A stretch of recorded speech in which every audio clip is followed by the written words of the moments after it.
Hello, hello, hello, good folks of YouTube and you wonderful fans of whiskey.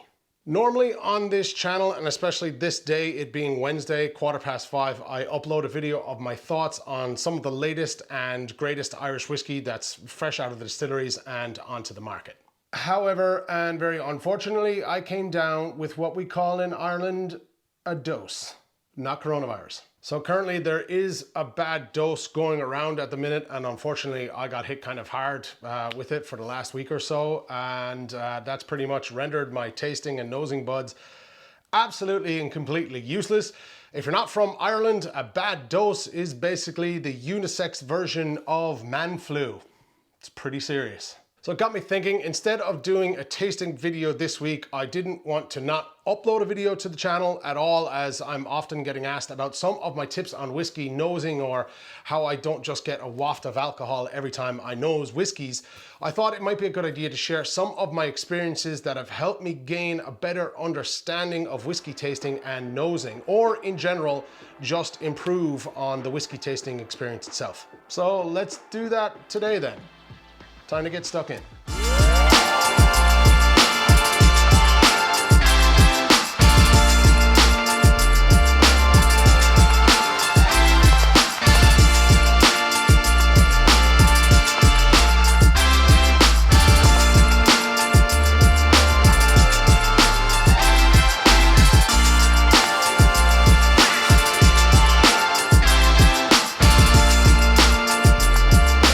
Welcome to a very different Whiskey and Whiskey today. I'm the Whiskey Chaser Brian, and I'm not in Christie's, as you can see. I'm actually in my front room at home here, trying to keep me and my germs away from the general population. Before we get stuck into the main meat and potatoes of the video, just a very quick disclaimer. Any of the pointers I give in this video today are not meant to detract from the way you drink whiskey. The best way to drink whiskey is whatever way you yourself enjoy it. Be that in your own type of glass, with ice, whatever. These next couple of points I'm going to give have helped me really develop my palate over time to be able to differentiate different flavors in whiskeys and just help overall in the enjoyment of whiskey tasting. I'm by no means an expert whiskey taster, but I do like to do my research and get the most out of what I'm trying to achieve when I get into a hobby. So take one, some, or none of these next 10 tips on board if you like. And maybe they might help you define your palate a little more when you're trying whiskeys yourself at home. If that is, of course, your goal. Be sure to stick around to the very end, where I do have a couple of bonus tips that will certainly help bring you to the next level whiskey taster, person, aficionado, enthusiast type of connoisseur person. So tip number one, starting us off, I feel like I shouldn't have to quite say this, but it is 2021 and we have to put warning labels on bleach so people don't drink it, but you probably shouldn't try taste whiskey or develop your palate when you're under the influence of chemicals and or copious amounts of alcohol. Chances are your taste buds are completely fried at this point and you won't be doing yourselves any favors whatsoever. Whiskey tasting while drunk is actually harder to do when sober, and your attention span is shot to hell. Plus, you probably won't get all the lovely flavors that the expensive whiskey has to offer, so maybe if you fancy a whiskey at that stage, I'm not saying you should, but go for something maybe a little cheap and cheerful. I should probably add to this point that if you're under the weather and or proper sick, then you should probably stay away from alcohol in general, unless of course you want to drink a hot whiskey or in fact a hot toddy for medicinal purposes. Other than that, you should walk away. Trust me. Tip number two, be in the right frame of mind. Mood affects your tasting sense, especially when it comes to whiskey. If you're in bad mood or super happy, bouncy mood, you'll have a different experience in both cases. It's happened to me where I've been tired, I've had a long week, you come in, you know, you're a little on the lazy side, and I've sat down foolishly to do some tasting notes and just not gotten the best experience possible. This is a real thing. Try to put yourself in the frame of mind of being objective, but also trying to be neutral. Also, not having a crazy household with people buzzing around does help, screaming kids, etc. You know, some households are like that. When I'm trying to focus on getting some notes from a whiskey, I'll leave it until late at night when the house is quiet. Might even light a little candle, turn on some easy listening music, and relax.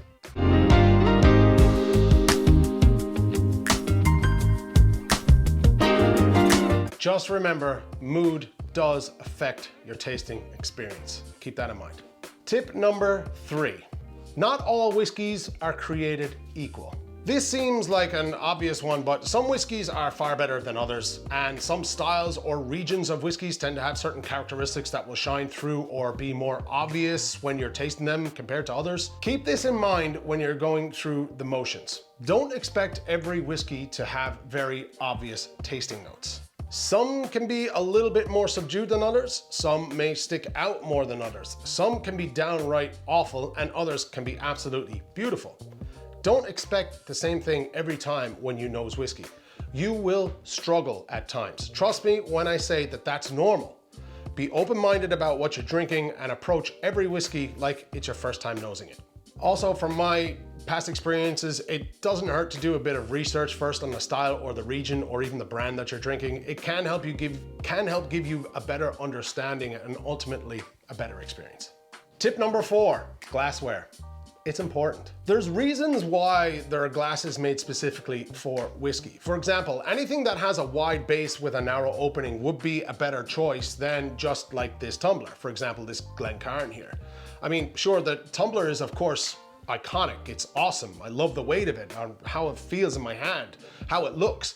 But to me, it's completely useless for nosing whiskey.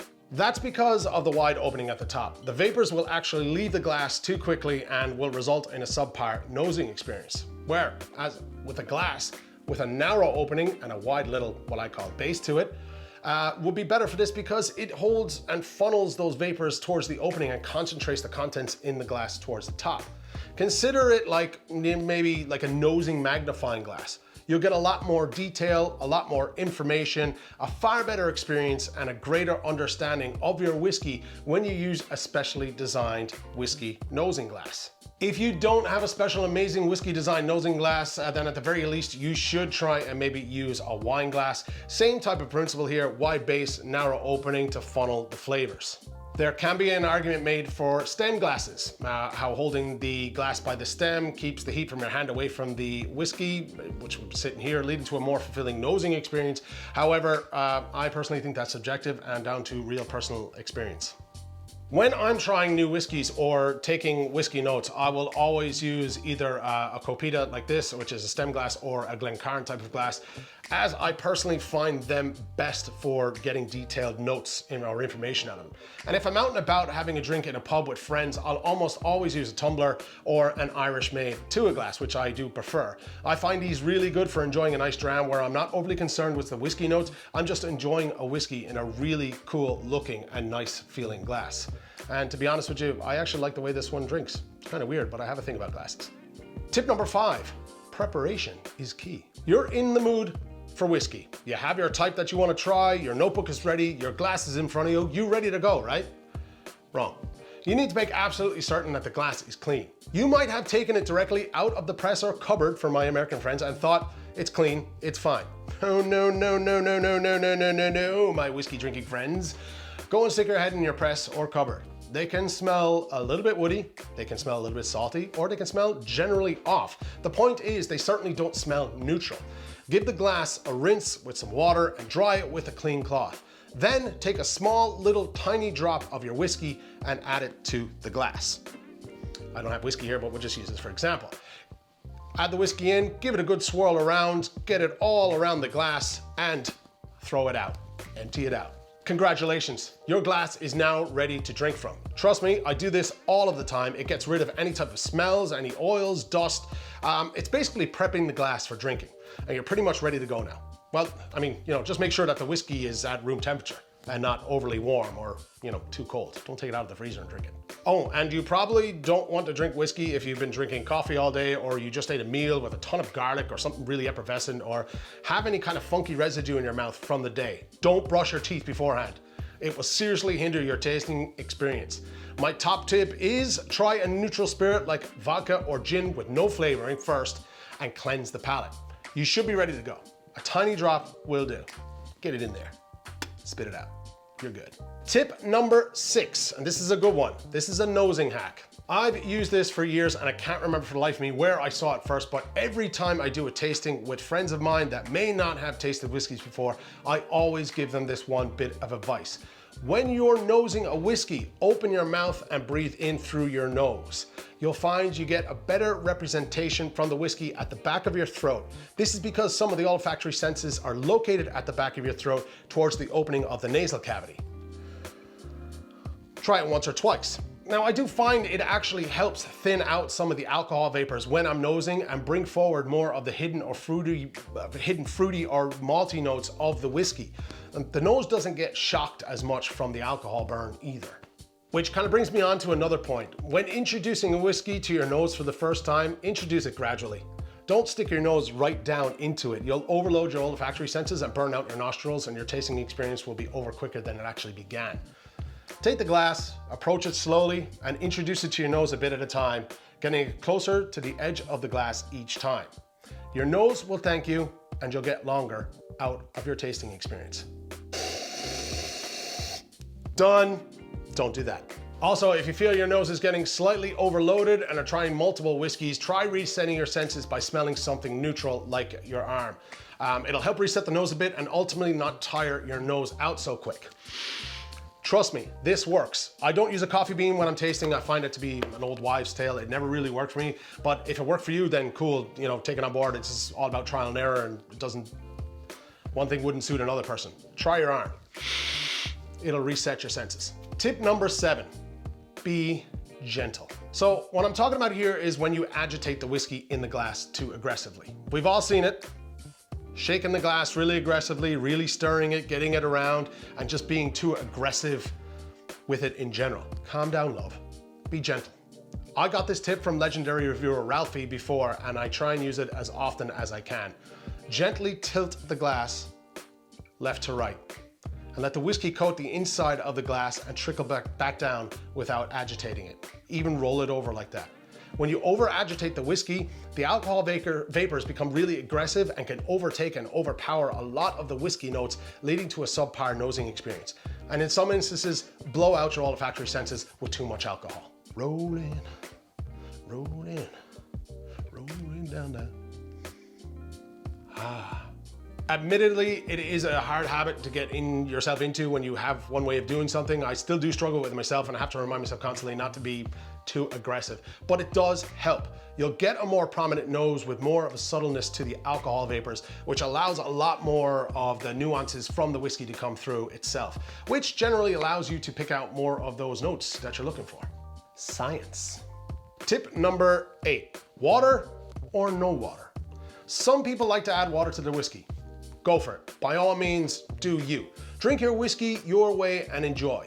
However, if you'd like to get the most out of your whiskey and try define your palate, which is the point of this video, try holding off adding water until after you've tasted the whiskey neat. Get a feel for it first. Trust me when I say, if you do this enough times, you actually come to enjoy that lovely little burn from the whiskey, and it becomes your friend. The heat is good. After getting a taste for the whiskey without the water, if you feel the need, add a small drop or two. Small drop or two. This is fine. Now, be careful. Just try adding a drop or two first, and don't add too much. It can ruin the whiskey. By adding water to it, it will take down the ABV or proof a little and open up the whiskey a little bit more. It can really show some more of those kind of whiskey notes that have been hiding a little bit in the background. Now, the other side to that is it can help enhance, but it can also ruin a whiskey. Some whiskeys aren't meant to have water added. They can really suck after it.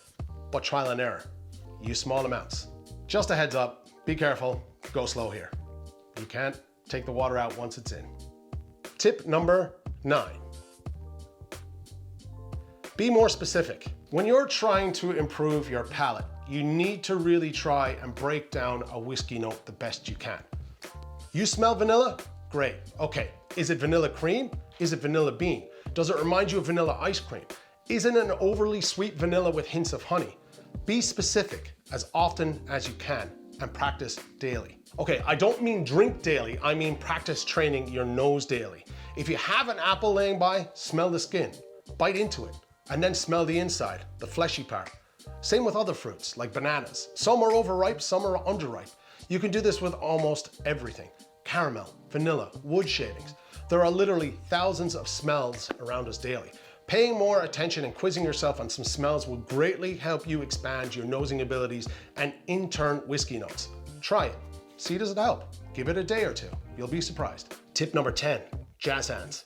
Be patient. This, I'll admit, is kind of a hard one. I still struggle with this. I'm nowhere near where I want to be in terms of nosing quality or indeed tasting quality, but I'm a lot better at it now than I was last year, or for that sake, the year before. It's taken time and patience and practice. Not everyone moves at the same pace, and it takes some longer than others to develop those kind of the nose of a bloodhound. But stay at it, practice it, enjoy the journey, because there are some really great eureka moments along the way. When you get to them, it makes all this worthwhile, trust me. But at least it did for me anyway. So be patient, stay practicing and stay trying, and you'll be amazed at how far you'll have come in a few months. And be sure to try some of the techniques I've already said previously. All right, so before I give you any of my bonus tips, if you've liked any of that information, be sure to like and consider subscribing, and also, if you would mind, sharing. If people show enough interest in these types of videos, I'll do more how-tos or in general whiskey tips and help share the knowledge the best I can. If you think by any chance that I've missed any of the tips that you've tried before and I haven't listed them here or talked about them here, add them below in the comment section, and I will update this video as the months and years go by, and we might do another one if we get enough tips. Also, be sure to check out my Distilleries of Ireland calendar for 2022. It is on sale. I will leave a load of links down below as to where you can access these 12 of the most beautiful distilleries that Ireland has ever seen in one tiny, neat, beautiful package. Beautiful. Bonus tip number 1. Some of you will love this. Don't just try a whiskey once. Surprisingly that I have to say it, but you'd be surprised. While you may try and incorporate some or all of those tips that I've already gave, it won't always go to plan. And going back to a whiskey at certain times can definitely enhance your experience. Sometimes for the good, and sometimes, unfortunately, for the bad. Revisiting a whiskey after a time away from it, after trying other whiskeys, can give you a newfound perspective on its makeup and in general, its flavors. Now, this can work both ways. The whiskey can be as good as you remembered, or they may now be something different you're finding in the whiskey that wasn't there the last time, and might make you change your opinion of it. This is totally normal, and it happens all the time. Don't take my word from it, try it and see for yourself, but make sure you revisit a whiskey more than once. Bonus tip number 2, compare whiskeys. This is a phenomenal tip if you want to expand your whiskey flavor dictionary. Take 2 whiskeys, maybe of different finishes, and compare. Maybe one port, for example, and one sherry, and see the differences. If you're doing different finishes, try and keep the same brand roughly and the same age statement, or at least the same type, so single malt, don't, at first. It will greatly help you with your categorizing of scents. Then you can branch out and do the same with different age statements, maybe different regions, if you're drinking Scotch, or a single malt and a single pot still if it's Irish, or different mash bills if it's bourbon. It doesn't matter. The point here is try different whiskeys next to each other. It will shotgun your nosing theory and move things along a little bit quicker. You could actually say it's a shortcut of sorts to get your palate up to super duper whiskey aficionado strength. And lastly, bonus tip number 3, don't be intimidated by other people's notes. So when you're drinking whiskey, it helps if you're doing it with good friends. I mean, this is all about having fun in the end. In moderation, of course, but having friends around to compare notes will also help the process. Now, bear in mind, taste is subjective, and what some might taste in a whiskey, others surely won't. So there is no real right or wrong answer when it comes to defining elements of a whiskey. With that said, do not be intimidated or influenced by other people's tasting notes. I've read some notes that have absolutely blown me away, and the lingo people use can sometimes be amazing. It can also sometimes be ridiculous. Not everyone, when they're nosing a whiskey, is going to get the nose of a peach that reminds you of your great granny's candle wax company that you used to visit when you were 7 years old. Don't be intimidated by things like that. Some people have spent years working on their palates. Remember, it takes time. Appreciate the fact that you can get the hint of a peach in the first place and move on. There is a certain admiration for people that have the whiskey lingo and the nose of a hound, but it's not the be all and end all. Just stay in your lane and do you. If you take on board some of the tips that I've given you, you will develop your own way of doing things, which is, pretty much what's most important.